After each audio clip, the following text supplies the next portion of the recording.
Cost millions, of course, and it was going to do wonders for the economy. You know what we're talking about. Harry and Meghan's recent trip all the way to Colombia, which was so staged, so of course man-managed, that one would say, well, what exactly truly was the point? As you know, senior members of the British monarchy were kind of stunned, literally, by the fact that they once again were going on another fake royal tour.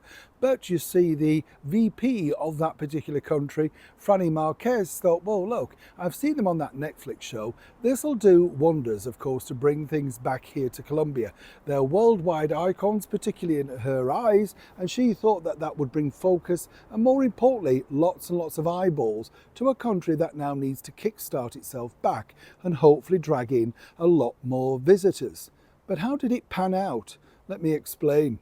Hi, good to see you. Thank you so much as ever for your time. By the way, glad you enjoyed our recent video on the loyalty cards. I'm really glad you got behind that one. And if you haven't watched it, do watch it. It's really important as to why I would say to you, be very selective about what loyalty cards you do. That you do not know the information you're giving away. It's incredible. And I think that's the reason why. And I've had it myself. That's why I share it with you. You know, you suddenly think, well, why have I suddenly started getting messages about this or that? And you think, well, I don't want that. But suddenly, of course, you realise that you've been sold out. They get your info, the date of birth, you name it. It's all there on that video. So do have a look if you get the opportunity.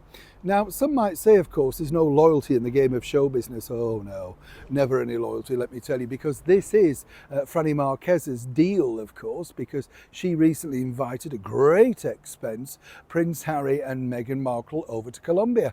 And as we've just found out, apparently their contribution, couple of old drums and a bit of gym things, you know, hardly much, you know, but according to them, they self-funded this trip. Now, we won't know about this until their accounts are published for Archewell in around about 3 to 5 months' time. In fact, it might be longer because it will have just gone over the tax threshold of how their accounts are planned out.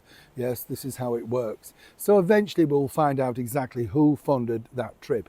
Do I believe Harry and Meghan snapped open their purses and thought, I know, let's splash some cash out and plan a fake tour to Colombia? No, no, no. Allegedly, somewhere along the line, somebody paid for them. And I don't see Meghan Markle opening her purse, even if she had a loyalty card for Colombia. Do you know what I'm saying? Now, moving forward, what's interesting is this. As I say, the VP of that particular country, who was so excited to meet them, Franny Marquez, of course, well, the bottom line was she was hoping that this was going to instigate an influx of people coming to see their country, which looks a beautiful place. But when you also consider that they spent an absolute fortune looking after Harry and Meghan and the security, over 300 policemen on duty, all of that sort of stuff. Here's the problem. You see, nothing has happened. Has there been an influx of visitors? Has there been an influx of bookings? Has anybody decided now they want to spend some time in following in the footsteps of Harry and Meghan in Colombia? Well, they're only too keen to tell you in the government office, no, particularly those that are not a fan of that particular lady, as you can imagine.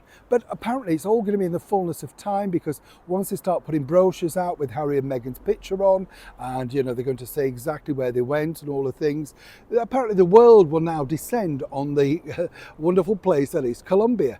Do we believe that? Well, there's lies your problem, because once again, Harry and Meghan have left themselves wide open to criticism, because if they do not deliver a huge uptake in people wanting to visit that particular place in the world, then they'll get blamed. And then, of course, this particular individual will be voted out. And once again, it will be the great public over there that are left out of pocket, having to fund to protect two ex-royals, and some say just a mega fake royal visit that literally achieved nothing.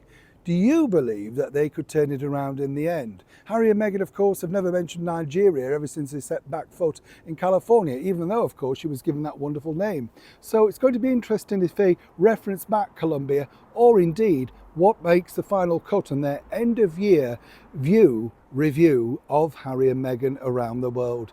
That's coming, by the way. Neil Sean in the very heart of Yorkshire.